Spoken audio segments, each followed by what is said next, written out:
The gentleman from Charlottesville, Mr. Toscano. Mr. Speaker, I rise for a point of personal privilege. The gentleman has floor. You were just thinking about it, weren't you? Yes. Yeah. Thank you, Mr. Speaker. Mr. Speaker, ladies and gentlemen of the House. Last week you got so interested in the pop quiz of the day. Well, I've got another pop quiz of the day.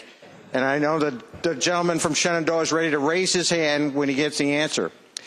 So the question for today is, which state is the outlier state? So let me give you some statistics. First, this state has a population of has a poverty population of 16.2%. It's controlled by Republicans, and it has a Republican governor in the State House.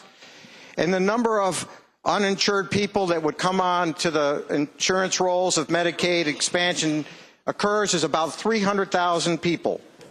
State number 2 has a poverty population of about 15%. It's controlled by a Republican governor, and it has about 380,000 people that will come on to Medicaid if Medicaid expansion occurs in that state. State number 3 has a poverty population of 15%. It is also controlled by a Republican governor. There'll be about 900,000 people who come on the rolls if Medicaid expansion occurs. And state number 4 has a poverty population of about 11.5%.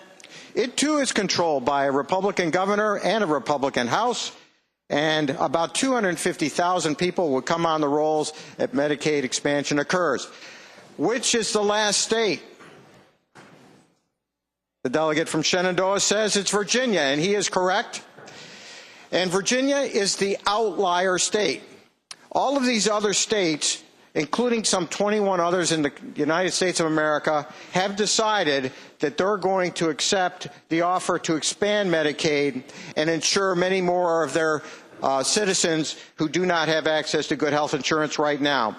The reason why I pointed to these other 3 states is that they are Arizona, Ohio, and Florida, 3 states where there are very prominent conservative Republicans who have embraced Medicaid expansion because they think it makes good economic sense.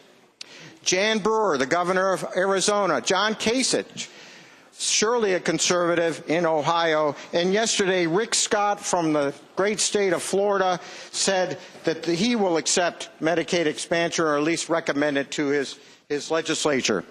Rick Scott, a guy who made his millions as a healthcare executive, somebody who knows a little bit about healthcare expenditures, took the position in this press release, and I quote, "No mother or father should despair over whether or not they can afford or access the health care their child needs."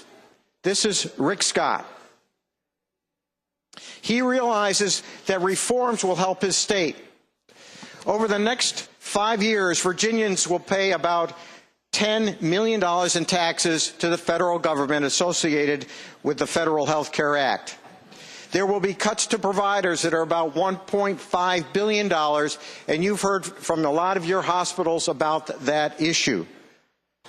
The total dollars that would come back to Virginia as a result of Medicaid expansion would be about $9.9 billion. Ladies and gentlemen, no one disagrees with the notion that reform of Medicaid is necessary.